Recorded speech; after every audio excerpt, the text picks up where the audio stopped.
नमस्कार, मैं राहुल कठेरिया।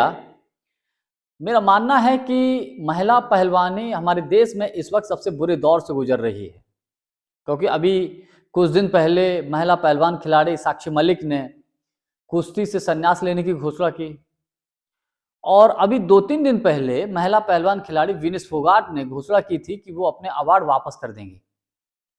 तो इसी क्रम में आज विनेश फोगाट प्रधानमंत्री कार्यालय जा रही थी अपने अवार्ड वापस करने के लिए, अर्जुन अवार्ड और खेल रत्न अवार्ड।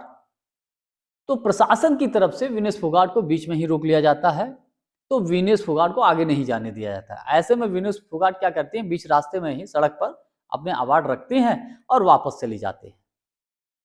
इसलिए मैं ये कह रहा हूं कि महिला पहलवानी हमारे देश में सबसे बुरे दौर से गुजर रही है, क्योंकि जब यही महिला पहलवान खिलाड़ी पदक जीत कर लाते हैं, अवार्ड जीत कर लाते हैं, तो प्रधानमंत्री मोदी जी इनके साथ सेल्फी लेते हैं, फोटो खिंचवाते हैं। लेकिन आज यही महिला पहलवान खिलाड़ी प्रधानमंत्री जी से न्याय की गुहार लगा रही हैं, तो प्रधानमंत्री मोदी जी मिलने की तो बात छोड़ दिए, इनके पक्ष में एक बयान तक नहीं दे रहे हैं।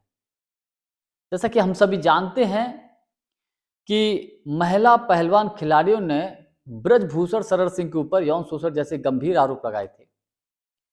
उसके बाद क्या हुआ, हम सब ने देखा, ब्रजभूषण के ऊपर कोई ऐसी कठोर कार्रवाई नहीं हुई, उल्टा इन महिला पहलवानों को ही प्रताड़ित किया गया था, इनको परेशान किया गया था।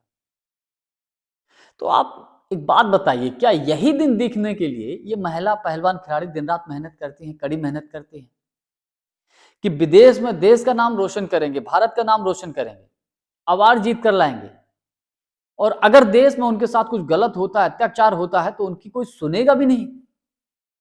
यही कहते हुए आज विनेश फोगाट ने अपने अवार्ड वापस लौटाए कि जब इज्जत ही नहीं है, कोई सम्मान ही नहीं है, तो ऐसे अवार्ड फिर रखने का मतलब क्या है?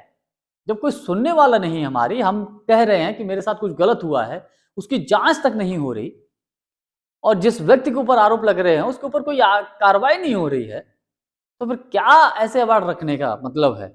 इसीलिए विनेश फोगाट ने अवार्ड लौटाने की घोषणा कर दी, साक्षी मलिक ने कुश्ती से ही संन्यास लेने की घोषणा कर दी। तब कहीं जाकर जो अभी नया चुनाव हुआ था कुश्ती संघ का, उसको निलंबित किया गया, वो भी बर्खास्त नहीं किया गया, और जो अध्यक्ष भी बना था वो ब्रजभूषण शरण सिंह का सहयोगी या बिजनेसमैन बना था, उनका करीबी बिजनेसमैन, तो उसको निलंबित किया गया, ना कि बर्खास्त किया गया। तो ऐसे में कोई कैसे न्याय की उम्मीद कर सकता था इन लोगों से? बजरंग पुनिया ने अपने अवार्ड वापस लौटा दिया। तो जो जो प्रधानमंत्री हमारे देश की बहन बेटियों को न्याय नहीं दिला पा रहे हैं, और वही प्रधानमंत्री जी कभी कभी नारा लगाते हैं, बेटी बचाओ बेटी पढ़ाओ, महिलाओं के हित में तमाम तरह की योजनाओं की बात करते हैं, महिला सुरक्षा की बात करते हैं, ये सारे के सारे दावे ना बिल्कुल धरे के धरे रह जाते हैं। क्योंकि जब आप हमारे देश की टॉप लेवल की महिला पहलवान खिलाड़ियों को न्याय नहीं दिला पा रहे हैं, तो आपसे उम्मीद क्या की जा सकती है?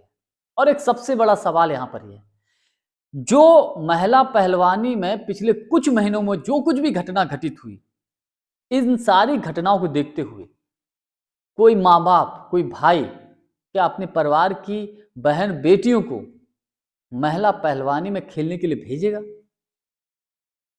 मेरी मेरी समझ से तो बिल्कुल ना है, कोई नहीं भेजेगा इतनी सारी कंडीशनें देखने के बाद। क्योंकि जब इतने बड़े खिलाड़ियों को न्याय नहीं मिल पा रहा है, तो फिर अब आगे कहने के लिए कुछ बचा ही नहीं। आज के लिए बस इतना ही। वीडियो को लाइक, शेयर, चैनल को सब्सक्राइब जरूर कर दीजिएगा। बहुत बहुत धन्यवाद। नमस्कार।